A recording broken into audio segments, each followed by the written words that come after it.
Little warning, this story is probably disturbing or may be uncomfortable for you.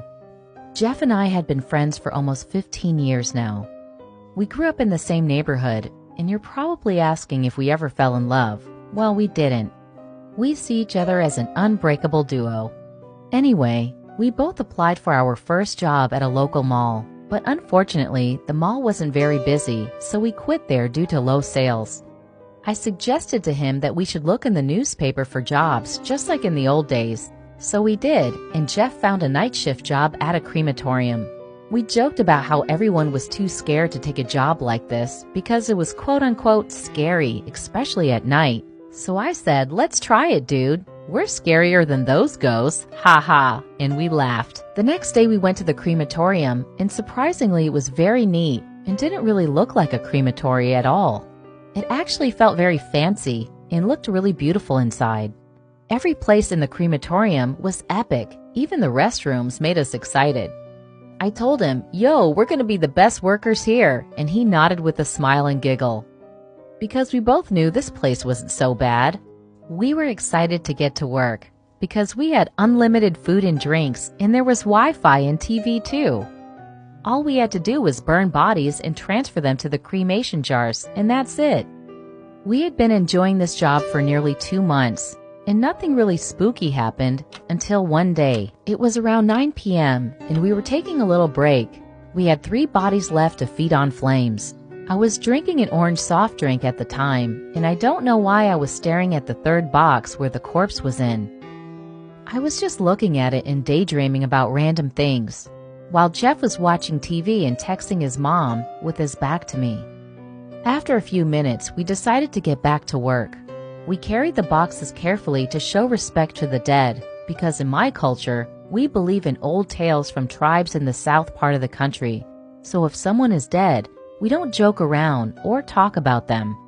We're just very careful of everything because they might come back to haunt us or bring bad luck.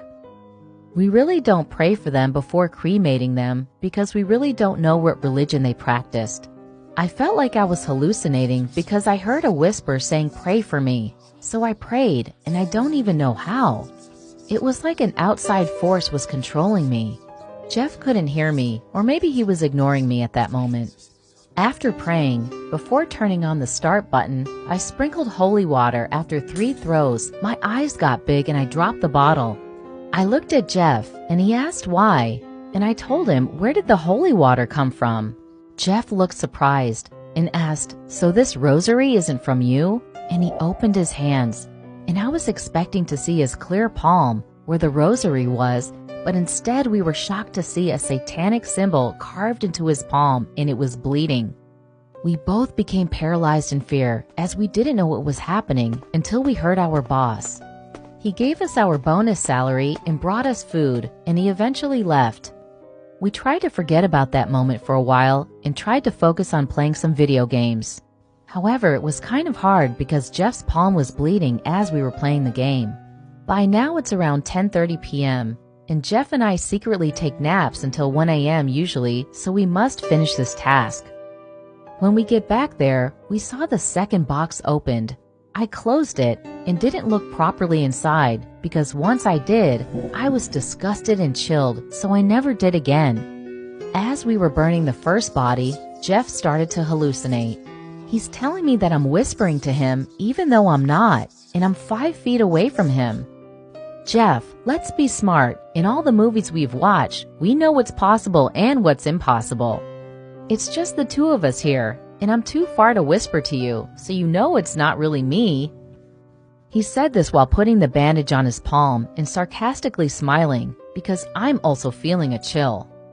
We have to wait 1 to 3 hours for the body to turn to ashes. So it's almost 1 a.m. and we still haven't taken a nap yet, so I'm getting cranky. The hell, because we haven't had our nap tonight. We'll surely have more customers later, and we'll end up being here all night and day.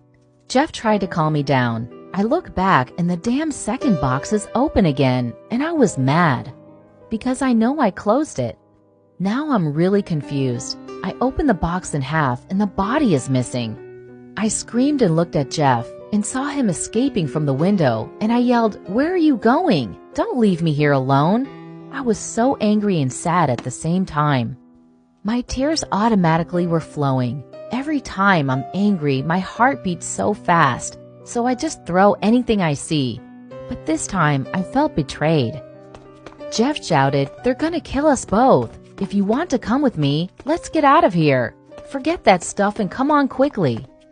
I ran and closed my eyes till he held my hands and we ran to a convenience store.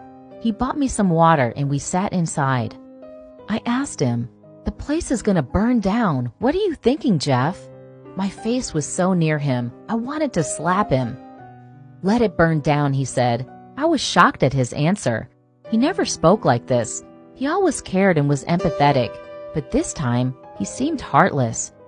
I asked him then, "What do you mean they try to kill us?" He replied, "I killed the man in the second box."